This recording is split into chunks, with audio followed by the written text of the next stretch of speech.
E vamos começar o nosso Ver Mais de hoje, né, com um alerta, gente, porque o Brasil deve registrar 44 mil novos casos entre 2023 e 2025, de acordo, né, com a estimativa aí do Instituto Nacional do Câncer, o INCA. Por isso, buscar ajuda o quanto antes é melhor e o melhor caminho também. Veja aí.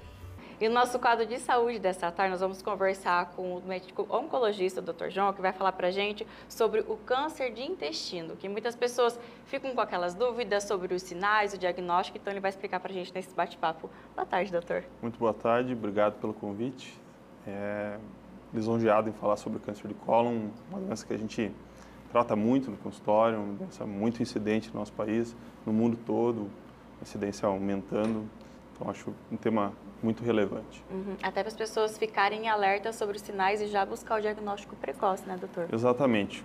Como a maioria ou todos os tumores malignos, o diagnóstico precoce aumenta muito a chance de cura desse paciente, né? Então, saber dos sinais de alerta, traz o diagnóstico mais precoce e a cura muito mais elevada, né? Que é o que a gente busca, né? Busca sempre curar o paciente, deixar o paciente bem. E, doutor, então, quais são os fatores de risco para o desenvolvimento do câncer do intestino? O cólon, ele é um órgão que recebe conteúdo intestinal, digerido já pelo estômago, parte absorvido pelo intestino delgado, depois chega no cólon. A função primordial é a absorção de líquido, mas também podem ficar naquele interior do cólon muitas toxinas. E por que eu falo isso? Um dos fatores de risco para desenvolver o câncer de cólon seriam a dieta rica em proteínas animais, né? Então, se consome muita carne gordurosa todos os dias, todas as refeições, aumenta estatisticamente o risco para câncer de cólon. A baixa ingesta de fibras, né? Então, frutas e vegetais, verduras, também, porque as fibras dentro do intestino auxiliam na limpeza do órgão, uma limpeza até mecânica do órgão, né? Pois ele faz movimentos de contração para empurrar o conteúdo. Então, isso também promove uma limpeza do cólon. Outro fator de risco importante é o sedentarismo, né? O sedentarismo, sobrepeso e obesidade. A gente sabe que também aumenta o risco para câncer de cólon, então, comparado aos grupos de pacientes ativos, eutróficos, esses pacientes geralmente desenvolvem muito menos tumores de cólon. Aí, os outros fatores de risco importantes é o consumo de álcool, né? Lembrando assim, não existe uma dose segura para consumo de álcool, porém, pequenas doses parecem ter pouca relação, porém, pouca não é nenhuma, né? Então, não existe. Então, consumo, mas principalmente consumo moderado a elevado de álcool, o tabagismo, sem dúvidas, também um fator de risco aí bem importante para esses pacientes, e os fatores que são hereditários, né? Esses são imutáveis, porque a gente já nasce predisposto a isso, mas são a grande minoria, né? A grande minoria dos tumores de cólon são relacionados à causa hereditária, familiar. Então, os principais são esses. E, doutor, sobre os sintomas, geralmente, assim, que a pessoa pode começar a desconfiar que tem algo de errado, quais são, assim, os de alerta? Então, o cólon, ele é um órgão que pode trazer sintomas visíveis, né, como sangramento nas fezes, esse é um dos sintomas. A alternância do hábito intestinal, então, um paciente que a vida toda teve o intestino regular, uma evacuação por dia, começa a passar uma semana com muita diarreia, a outra semana constipado, aí diarreia novamente, constipação novamente, por vezes muito muco, isso já é um sinal para ficar de alerta. Emagrecimento, né? Emagrecimento sem nenhuma causa aparente, né? O paciente começa a perder peso, mas está comendo normalmente, praticando suas atividades normalmente. Então, esse levanta também, claro, um sinal de alerta, né, para o câncer de cólon. Dores abdominais, aí, geralmente são tumores mais avançados que vão causar, né? Então, são mais esses sintomas relacionados ao intestino, que são os principais, assim. Claro que a gente fala de diarreia, constipação, pode acontecer em qualquer momento da vida, mas isso, se isso torna crônico, pode ser um problema, né? A gente fala para uma população que começa aí aos 40 anos, que começa a aumentar a incidência de câncer de cólon, mas principalmente o paciente pós-50, né? A gente vê que tem um pico de incidência dos tumores de cólon lá pelos 60, 66 anos, então nessa idade a gente tem que ficar mais alerta a esse tipo de sintoma, né? E é tão importante, né, doutora, até como a pessoa começar a perceber esses sintomas, já buscar ajuda para fazer esse diagnóstico precoce ou até para entender o que está acontecendo, né? Exatamente, a grande maioria dos pacientes que vão ter esses sintomas não vão ter tumores malignos no intestino. É bom isso ficar claro, assim, não é porque você tem esse sintoma que você está com câncer no intestino. Graças ao bom Deus, não é isso, né? Mas fica um alerta para investigar, né? Existem doenças inflamatórias intestinais, que também são um fator de risco para câncer de cólon. Existem uma série de outras afecções, né? Até parasitoses intestinais podem causar isso. Mas tem que ser diagnosticado, né? Senão tu fica sem tratar por muito tempo e isso sim pode levar a outros problemas até. Né? E esse diagnóstico, doutor, geralmente como que ele ocorre? O diagnóstico do câncer de cólon, basicamente, é feito através de um exame que chama colonoscopia. Né? A colonoscopia é um exame que tem a intenção de diagnóstica, né? Então, visualizar o câncer de cólon, mas também, e principalmente aqui, é preventiva, né? Então, fazendo um paciente assintomático a colonoscopia, ela traz o benefício de poder diagnosticar pólipos que possivelmente podem progredir para tumores de cólon. Mas a pergunta era, qual é a forma de diagnóstico? A colonoscopia é a principal, com a biópsia desta lesão, né? Seguida, claro, das tomografias de abdômen, exames de imagem abdominais, né? Na oncologia, na grande maioria dos tumores, a gente precisa de biópsia, né? Então, a colonoscopia já nos faz essa biópsia, né? Então, já tira a biópsia, tem o diagnóstico e aí progride-se depois para as fases de tratamento. E por isso que é indicado, então, doutor, por exemplo, a pessoa que chegou aos 50 fazer pelo menos uma vez por ano a colonoscopia? A periodicidade não necessita ser anual, né? Mas sim, qual que é a indicação aqui no país, no Brasil, para a colonoscopia? Pacientes assintomáticos, ou seja, sem nenhum sintoma, a partir dos 50 anos.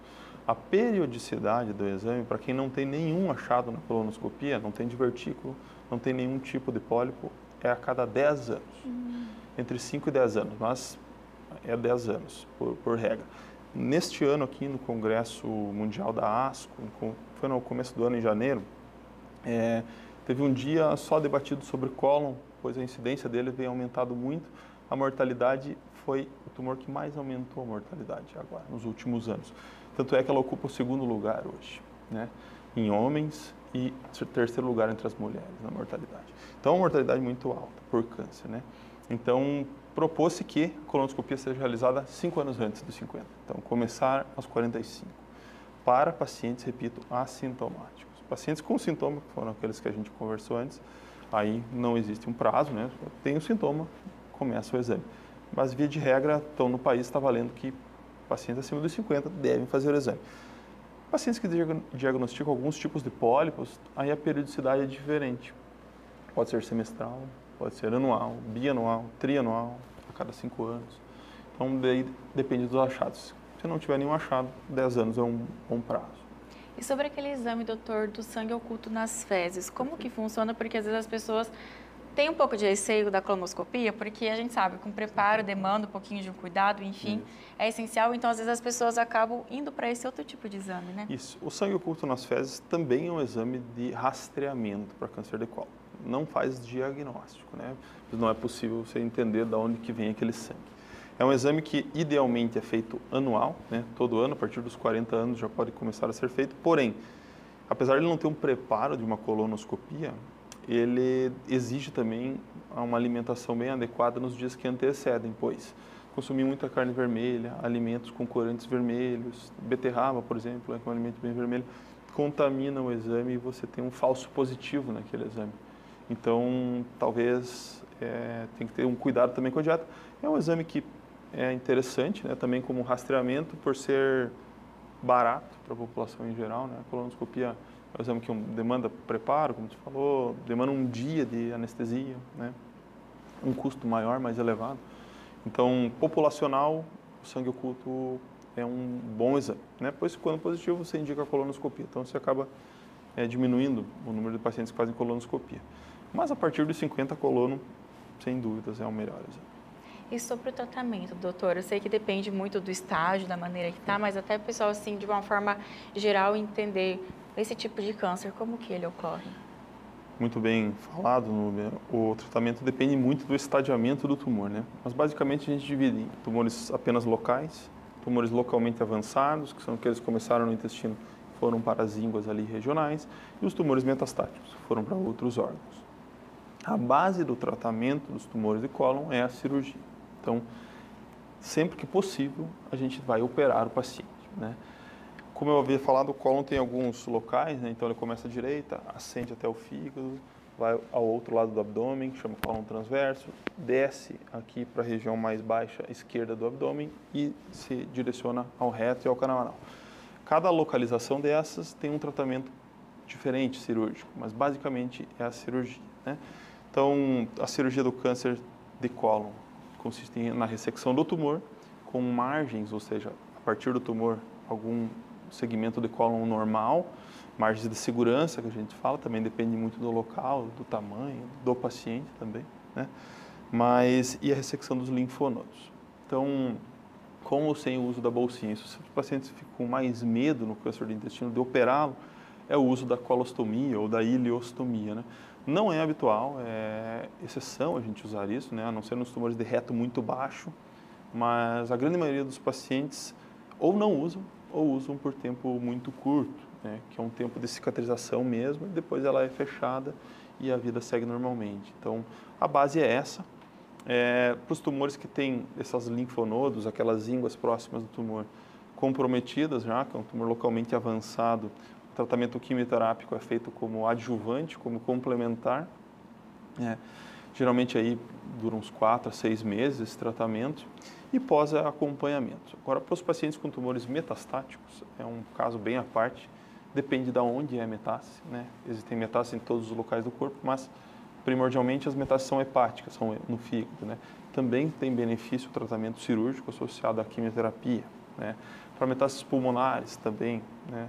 É mais o tratamento quimioterápico, mas também a cirurgia pode fazer parte disso. Digo que quase sempre ela faz parte do intestino, porque se a gente não opera o tumor primário, mesmo no paciente que tem uma metástase, ele pode vir a complicar, ele pode vir a obstruir, pode vir a sangrar e atrasar a quimio do paciente, né? Então a cirurgia é a base desse tratamento. Então, em resumo, cirurgia, quimioterapia. Aí, existem outras técnicas mais avançadas hoje, né? Imunoterapia em alguns casos, tem casos selecionados, tem bastante estudo ainda também, andamento para os pacientes mais graves. Mas, basicamente seria isso. E doutor, tocando nesse assunto, já que você falou da imuno, como é algo bem novo, como que está funcionando esse tratamento? Até porque as pessoas às vezes ficam assim, tão acostumadas a ouvir falar, ou conhecem familiares próximos da rádio, da químio, e agora esse novo forma de tratamento, explica um pouquinho para nós. Isso, a oncologia tem avançado muito, graças a Deus, né? O cenário de tratamento sistêmico, que é tratar o paciente em todas as áreas do corpo, tentando achar uma via de levar a medicação para tudo, né? A quimioterapia foi a base disso, né? Mas a quimioterapia tem uma função mais tóxica um pouco, de matar a célula, né? Hoje a imunoterapia vem como um grande auxílio nisso, né? A imunoterapia funciona, em resumo, né? Como se a gente estimulasse o sistema imunológico do paciente a lutar contra aquela célula lá, né? Lembrando, isso também é muito importante, que a imunoterapia não é para todos os pacientes. Ela funciona para alguns pacientes, que também não são a maioria, aqueles que possuem esse marcador, existe um marcador para as imunoterapias, né? Então, esse marcador tem que estar presente. Mas, basicamente, é isso. A gente estimula o sistema imunológico, né? Alguns tipos de células, linfócitos, a lutarem contra aquelas células tumorais. Auxilia bastante hoje, né? Existem outras ainda, além da imuno, né? Terapias-alvo, né? Então, a gente pesquisa um alvo genético daquele tumor, né? Não uma mutação genética hereditária, mas um alvo tumoral, que existem drogas específicas para aqueles alvos. Então, a oncologia tem avançado muito assim, nessas áreas. E bom, isso, doutor, traz uma tranquilidade, porque se a gente voltar no tempo, há uns 15, 20 anos atrás, quando a pessoa recebia um diagnóstico de câncer, já era basicamente um diagnóstico de vou morrer. E agora, com esse tempo, com esse tratamento tudo, é uma outra opção que as pessoas não tem saída, e a gente vê tantos casos de sucesso no tratamento, né, doutor? Muito, muito. Esses últimos 20 anos revolucionaram a oncologia realmente, assim, tanto no entendimento da doença, que eu acho que é até mais importante, mas também no tratamento, né? Isso que falou era verdade, né? 20 anos atrás era muito difícil você curar um paciente, né? Hoje, quando você não consegue curar, você consegue prolongar a vida e prolongar a vida bem, né? Vivendo bem. A ideia é deixar mais tempo bem vivido de vida, né? Então, as medicações a gente entende porque algumas vezes a associação de medicações funcionaram melhor, diminuem os efeitos colaterais, novas drogas, imunoterapias, terapias-alvo. Então, hoje tem muito tratamento disponível e a gente consegue dar muita boa qualidade de vida para os pacientes, curar pacientes que eram incuráveis antigamente, né? Isso com certeza. E sobre a prevenção, então, doutora, a gente sempre fala, até nos bastidores a gente estava conversando aqui, que é uma coisa que sempre a gente fala, mas é sempre importante vocês, na área de saúde, reforçar, porque é aquela coisa, tem que sempre estar puxando a orelha, né, doutor? Com certeza. A prevenção para o cólon, para todos os tumores, né, é o principal, eu diria, né? Para você não desenvolver o tumor, existem alguns caminhos a serem seguidos, né? Então, excetuando-se os pacientes que têm predisposição genética, porque esses aqui a gente não consegue mudar o gene, nos outros todos a gente consegue mudar, né?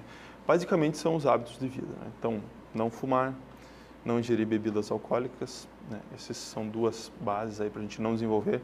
A prática regular da atividade física, para quem é meu paciente e está nos assistindo, sabe que eu cobro todos os pacientes no consultório, basicamente, até porque eu gosto muito, mas não é nem por isso, né?